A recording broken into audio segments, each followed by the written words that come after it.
ভাৰতৰ সন্মানীয় গৃহমন্ত্ৰী পৰম আদৰণীয় শ্ৰী অমিত শ্বাহ ডাঙৰীয়া,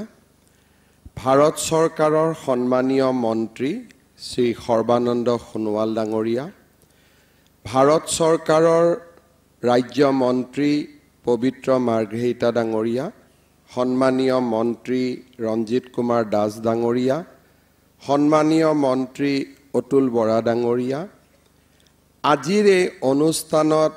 বিশেষভাৱে উপস্থিত থাকি আমাক সকলোকে আশীৰ্বাদ কৰা পদ্ম বিভূষণ শ্ৰী যতীন গোস্বামী ডাঙৰীয়া,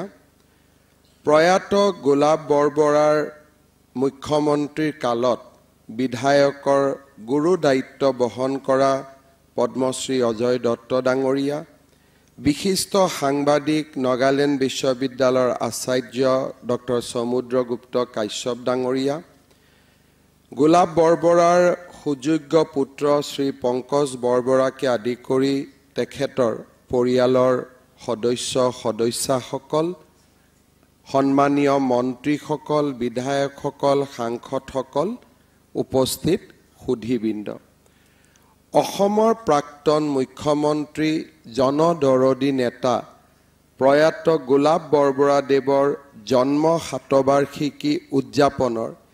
এই ঐতিহাসিক দিনটোত মহান ৰাজনীতিবিদ আৰু অসমৰ সমাজ জীৱনৰ এগৰাকী উজ্জ্বল জ্যোতিষ্ক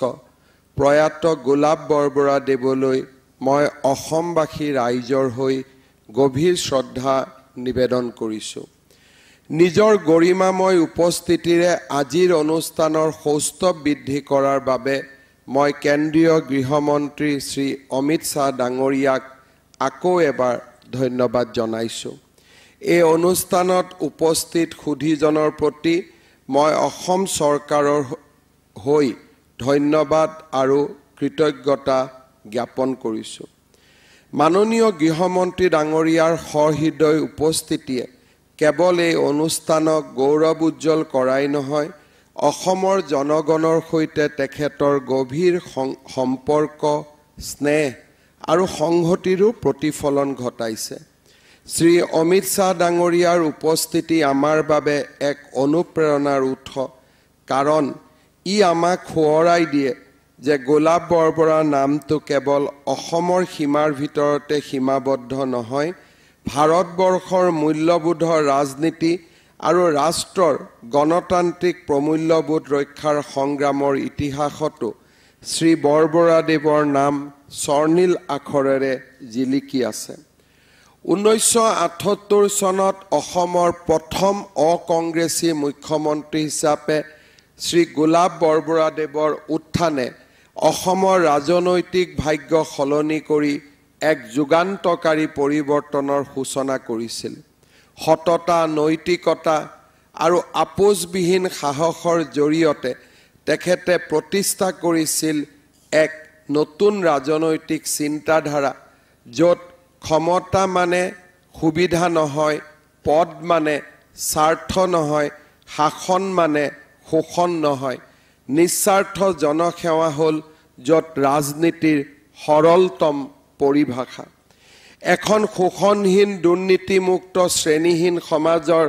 সপোন দেখি সাধাৰণ মানুহৰ কল্যাণৰ বাবে সকলো ত্যাগ কৰিবলৈ প্ৰস্তুত থকা, নিজৰ আদৰ্শৰ পৰা সামান্য বিচ্যুত নোহোৱা নিভাঁজ দেশপ্ৰেমিক ৰাজনীতিক গোলাপ বৰবৰাদেৱৰ শতবাৰ্ষিকী উদযাপন হৈছে আমাৰ বাবে সেই নমস্য আদৰ্শক স্মৰণ আৰু ধাৰণ কৰাৰ এক গৌৰৱময় অনুপ্ৰেৰণা। প্ৰতিবাদ আৰু সংগ্ৰামৰ ঐতিহ্যৰে সমৃদ্ধ এটা পৰিয়ালত 1925 চনৰ 29 আগষ্টত গোলাঘাটত জন্মগ্ৰহণ কৰা বৰবৰাদেৱৰ শৈশৱ অতিবাহিত হৈছিল উজনি অসমৰ তিনিচুকীয়াত। পৰিয়ালৰ পৰা উত্তৰাধিকাৰী সূত্ৰে তেখেতে লাভ কৰিছিল জাতীয়তাবাদী চেতনা আৰু শ্ৰমিকৰ অধিকাৰৰ প্ৰতি দায়বদ্ধ মনোভাৱ। এই চেতনা আৰু আদৰ্শই তেখেতক অন্যায়ৰ বিৰুদ্ধে আপোচহীন এক অদম্য সত্তা হিচাপে গঢ়ি তুলিছিল। কলিকতাত অধ্যয়ন কালত তেখেতে ডক্টৰ ৰাম মনোহৰ লোহিয়া জয়প্ৰকাশ নাৰায়ণ আদিৰ সংস্পৰ্শলৈ অহাৰ সুযোগ পাইছিল এই মহান সমাজবাদী নেতাসকলৰ সম্পৰ্কলৈ আহি তেখেতে ব্যক্তিত্বত আপোচবিহীন সততাৰ মনোভাৱ স্বজন তোষণ সুবিধা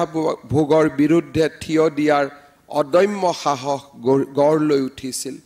1950 চনৰ গোলাঘাটৰ বিখ্যাত ঘিলাধাৰী ছ'চিয়েলিষ্ট কৃষক সত্যাগ্ৰহ আন্দোলনত অসমৰ অন্যান্য ছ'চিয়েলিষ্ট নেতাসকলৰ লগতে গোলাপ বৰবৰা ডাঙৰীয়ায়ো সক্ৰিয় অংশগ্ৰহণ কৰিছিল তাৰ উপৰি অসমত অসমীয়া ভাষাৰ দাবী হোৱা আন্দোলনতো তেখেতে কাৰাবাস খাটিছিল 1957 চনৰ 18 আগষ্টত প্ৰথম তেল শোধনাগাৰ সত্যাগ্ৰহতো তেখেতে সত্যাগ্ৰাহীৰ প্ৰথম দলটোক নেতৃত্ব দি গ্ৰেপ্তাৰ বৰণ কৰিছিল আৰু 6 মাহৰ বাবে কাৰাবাস খাটিছিল ৰেল ডিভিজন আন্দোলন ডিগবৈ তেল আৰু কয়লা ৰেল বীমা আদি ৰাষ্ট্ৰীয়কৰণৰ দাবী আদিৰ আন্দোলনতো শ্ৰী বৰবৰাৰ অন্যতম সক্ৰিয় আন্দোলনকাৰী আছিল 1974 চনৰ মে মাহত দেশজুৰি হোৱা ৰেল ধৰ্মঘটত উজনি অসম খণ্ডত ৰেল শ্ৰমিকক নেতৃত্ব দিয়াৰ কাৰণে বৰবৰাদেৱে প্ৰথম সাধাৰণ বন্দী হিচাপে আৰু পিছলৈ মিছা আইনৰ অধীনত আটক কৰি 2 মাহ ডিব্ৰুগড়ত কাৰাগাৰত ৰখা হৈছিল ভাৰতবৰ্ষৰ প্ৰধানমন্ত্ৰী ইন্দিৰা গান্ধীয়ে দেশত ঘোষণা কৰা জৰুৰীকালীন অৱস্থাৰ সময়ত দেশৰ সৰ্বস্তৰৰ প্ৰধান নেতাসকলৰ লগতে গোলাপ বৰবৰাকো বন্দী কৰি জেলত ৰখা হৈছিল গোলাপ বৰবৰাক ডিব্ৰুগড় জিলা আৰক্ষী থানাৰ লকআপত কদৰ্যময় পৰিৱেশত ৰখা হৈছিল এইদৰে অপৰিসীম শাস্তিৰ মাজত কাৰাগাৰত কঠোৱা তেখেতৰ সেই 19টা মাহ অসমৰ যিকোনো বিৰোধী নেতাৰ ভিতৰত সৰ্বাধিক দীঘলীয়া আৰু ই গণতান্ত্ৰিক স্বাধীনতাৰ প্ৰতি তেওঁৰ অচল সংকল্পৰ প্ৰতীক হিচাপে ইতিহাসত অমৰ হৈ আছে 1968 চনত সংযুক্ত ছ'চিয়েলিষ্ট পাৰ্টিৰ প্ৰাৰ্থী হিচাপে ৰাজ্যসভালৈ অসমৰ প্ৰথম বিৰোধী দলীয় সদস্য হিচাপে বৰবৰাদেৱ নিৰ্বাচিত হৈছিল গোলাপ বৰবৰা অসমৰ প্ৰথম অকংগ্ৰেছী মুখ্যমন্ত্ৰী আছিল আৰু প্ৰথম গৰাকী অকংগ্ৰেছী ৰাজ্যসভাৰ সাংসদ আছিল 6 বছৰ কাল ৰাজ্যসভাৰ সদস্যৰূপে বৰবৰাই সুখ্যাতিৰে দেশৰ উচ্চ সদনৰ কাৰ্যকাল চলাই এজন প্ৰতিভাৱান আৰু ছ'চিয়েলিষ্ট ৰাজনীতিজ্ঞ হিচাপে পৰিগণিত হৈছিল গোলাঘাট জিলাৰ দয়াং অঞ্চলৰ ৰাইজৰ সমস্যা অসম নাগালেণ্ডৰ সীমান্ত সমস্যা সমাধান কৰি দেশৰ উচ্চ সদনত আলোচনা কৰি অসমৰ ৰাইজৰ স্বাৰ্থত বক্তৃতা প্ৰদান কৰা বৰবৰাই আছিল প্ৰথমজন সাংসদ গোলাপ বৰবৰা মুখ্যমন্ত্ৰী হোৱাৰ প্ৰাক মুহূৰ্তত দয়াং বনাঞ্চলত ৰাইজক উচ্ছেদ কৰা হৈছিল গোলাপ বৰবৰা ডাঙৰীয়াই দয়াং বনাঞ্চলক বনাঞ্চলৰ পৰা মুক্ত কৰি কৃষক ৰাইজক সংস্থাপন দিয়াৰ সিদ্ধান্ত প্ৰথম চৰকাৰীভাৱে গ্ৰহণ কৰিছিল 1978 চনৰ মাৰ্চ মাহত গোলাপ বৰবৰা মুখ্যমন্ত্ৰী পদত অধিষ্ঠিত হোৱাৰ লগতে লগে লগে অসমত কংগ্ৰেছ শাসনৰ ধাৰাবাহিকতা ভংগ হ'ল দশক জুৰি কংগ্ৰেছৰ শাসনত বিৰোধী কণ্ঠ অৱনমিত হৈ অহাৰ পিছত জনসাধাৰণে লাহে লাহে বিশ্বাস কৰিবলৈ ধৰিছিল যে ক্ষমতা কেৱল কংগ্ৰেছ দলৰে একচেটিয়া অধিকাৰ নহয় এনে ধাৰণাৰ অসাৰতা প্ৰমাণ কৰি বৰবৰাদেৱে কংগ্ৰেছক একাধিপত্যৰ শৃংখল ভাঙি অসমবাসী গণতন্ত্ৰৰ সোৱাদ দিছিল তেখেতৰ চৰকাৰে প্ৰৱৰ্তন কৰা বিনামূলীয়া শিক্ষা কেৱল এক কল্যাণমূলক পদক্ষেপ নাছিল ই আছিল এক স্পষ্ট ঘোষণা যে জ্ঞান প্ৰজ্ঞাৰ সাগৰত সাঁতুৰিবলৈ কৃষক শ্ৰমিকৰ সন্তানৰো অভিজাত পৰিয়ালৰ সন্তানৰ সমানেই অধিকাৰ আছে দৰিদ্ৰ জনগণৰ বাবে চৰকাৰী চিকিৎসালয়ত চিকিৎসাক বিনামূলীয়া কৰা ঐতিহাসিক সিদ্ধান্তৰ ফলত স্বাস্থ্য সেৱা এটা বিশেষ শ্ৰেণীৰ সুবিধা নহয় সকলোৰে অধিকাৰ হৈ পৰিছিল আন এক বৃহৎ সংস্কাৰমূলক পদক্ষেপ আছিল 10 বিঘা পৰ্যন্ত ভূমিৰ ৰাজহ বিলুপ্ত কৰাৰ সিদ্ধান্ত তেখেতৰ চৰকাৰে ক্ষুদ্ৰ চাহ খেতিয়কসকলক উৎসাহিত কৰাৰ বাবেও সাহসী পদক্ষেপ গ্ৰহণ কৰিছিল অসমৰ যুৱক যুৱতীসকলৰ দীৰ্ঘদিনীয়া দাবী পূৰণ কৰি চৰকাৰে বেংকিং সেৱা নিযুক্তি বোৰ্ড আৰু উত্তৰ পূব সীমান্ত ৰেলৱেৰ নিযুক্তি বোৰ্ডো তেখেতে অসমলৈ আনিবলৈ সক্ষম হৈছিল তেখেতৰ অন্যতম উল্লেখযোগ্য সফলতা আছিল অসমৰ প্ৰথমটো ৰিজনেল পাছপোৰ্ট অফিচ স্থাপন কৰা তেতিয়াৰ বৈদেশিক পৰিক্ৰমা মন্ত্ৰী শ্ৰী অটল বিহাৰী বাজপেয়ী দেৱৰ সহযোগত তেখেতে এই ৰিজনেল পাছপোৰ্ট অফিচ অসমত স্থাপন কৰিছিল আজি আমি যিখন স্মৃতিগ্ৰন্থ উদ্বোধন কৰিছোঁ বা মাননীয় গৃহমন্ত্ৰী ডাঙৰীয়াই উদ্বোধন কৰিব সেই স্মৃতিগ্ৰন্থখনত 18 মাহৰ খন্তেকীয়া কাৰ্যকালত তেখেতে কিমানখন কেবিনেট বৈঠক কৰিছিল প্ৰত্যেকখন কেবিনেট বৈঠকৰ সিদ্ধান্ত জনগণৰ স্বাৰ্থৰ বাবে কিমান প্ৰয়োজনীয় আছিল তাক আমি আকৌ এবাৰ ৰোমন্থন কৰাৰ সুযোগ পাম সমাজবাদ শ্ৰেণী সংগ্ৰামৰ পৰা ধাৰ কৰা ধাৰণাৰ ওপৰত প্ৰতিষ্ঠিত নাছিল ই আছিল ত্যাগ আৰু সততাৰ জীৱন্ত প্ৰতীক নিজৰ সমাজবাদী দৰ্শনক তেখেতে প্ৰায়ে ত্যাগৰ সমাজবাদ বুলি অভিহিত কৰিছিল বৰবৰাদেৱৰ সমাজবাদ আছিল আত্মনিৰ্ভৰশীলতা গণতন্ত্ৰ আৰু ত্যাগৰ পৰম্পৰাত শিপাই থকা ভাৰতীয় প্ৰমূল্যবোধৰ আধাৰত গঢ় লোৱা বিশুদ্ধ ৰাষ্ট্ৰবাদ এগৰাকী উত্তৰাধিকাৰী ৰূপে এগৰাকী উত্তৰসূৰী ৰূপে মোৰ বাবে গোলাপ বৰবৰাৰ প্ৰাসংগিকতা তেখেত মুখ্যমন্ত্ৰী হিচাপে কিমান মাহৰ বাবে শাসনত আছিল তাৰ ওপৰত আধাৰিত নহয় বৰং তেখেতে দেখুৱাই যোৱা পথতে নিহিত হৈ আছে অসমৰ কল্যাণ আৰু প্ৰগতিৰ সোপান অসমৰ সেই সময়ৰ অস্থিৰ পৰিৱেশৰ মাজতো তেখেতৰ চৰকাৰে প্ৰমাণ কৰি দেখুৱাইছিল যে এখন কম সময়ৰ বাবে বৰ্তি থকা চৰকাৰেও অসাধাৰণ কাম কৰিব পাৰে গোলাপ বৰবৰা ডাঙৰীয়াৰ জীৱনত কেইটামান বিশেষ দিশ আমি নিশ্চয় সদায় ৰোমন্থন কৰিম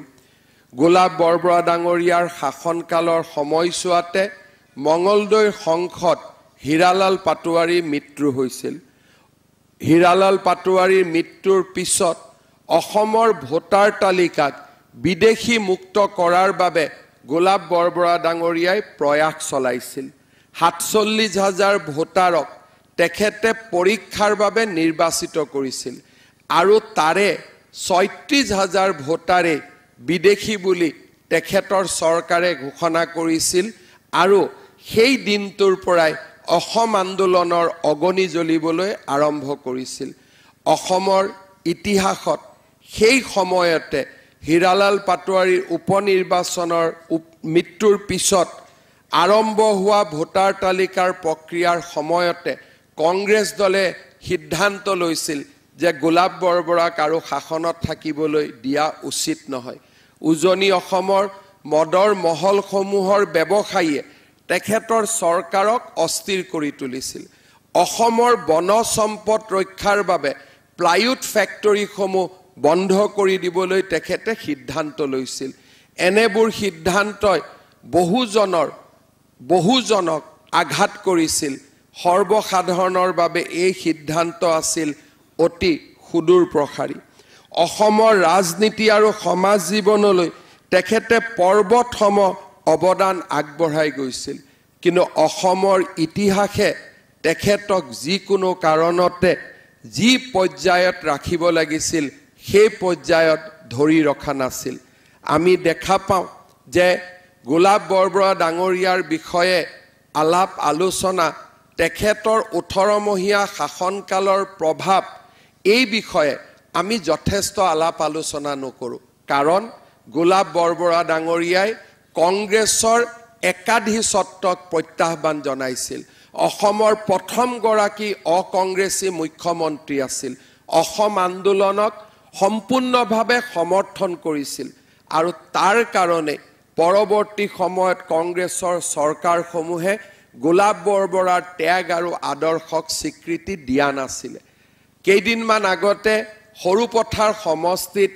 এখন বুদ্ধিষ্ট গাঁৱত ৰাতি থকাৰ মোৰ সৌভাগ্য হৈছিল সেই গাঁৱৰ লোকসকলে কৈছিল যে আমাৰ এই গাঁওখনত দয়াঙলৈ যাওঁতে মেৰাপানীলৈ যাওঁতে গোলাপ বৰবৰাই মুখ্যমন্ত্ৰী হিচাপে নিশা কটাইছিলে অসমৰ মুখ্যমন্ত্ৰী হিচাপে সেই সময়ত সৰুপথাৰ সমষ্টিৰ গাঁৱত গৈ নিশা কটোৱা এজন ব্যক্তি কি ত্যাগ আৰু সাহসৰ প্ৰতীক হ'ব পাৰে তাক আমি অনুভৱ কৰিব পাৰোঁ মই যেতিয়া পঞ্চম মান শ্ৰেণীত পঢ়ি আছিলোঁ ক্লাছ 5ত গোলাপ বৰবৰা ডাঙৰীয়াৰ মন্ত্ৰীসভাৰ বিৰুদ্ধে অনাস্থা প্ৰস্তাৱ আহিছিল ক্লাছ 5ৰ মই ষ্টুডেণ্ট আছিলোঁ বিধায়ক নিবাসত সোমাই গৈ তেতিয়াৰ নগেন বৰুৱা খুমটাই সমষ্টিৰ বিধায়ক আছিল তেখেতৰ পৰা বিধানসভাত সোমোৱাৰ এখন মই প্ৰৱেশ পত্ৰ লৈছিলোঁ আৰু বিধানসভাত সোমাই সেই সময়ত গোলাপ বৰবৰা ডাঙৰীয়াৰ অনাস্থা প্ৰস্তাৱৰ বিতৰ্ক মই প্ৰত্যক্ষ কৰিছিলোঁ সেই দিনাখন মই দেখা পাইছিলোঁ যে কি ধৰণে যিসকলে তেওঁক বিভিন্ন কাৰণত তেওঁক বিশ্বাসঘাতকতা কৰিছিল তেওঁলোকে কেনেকৈ তল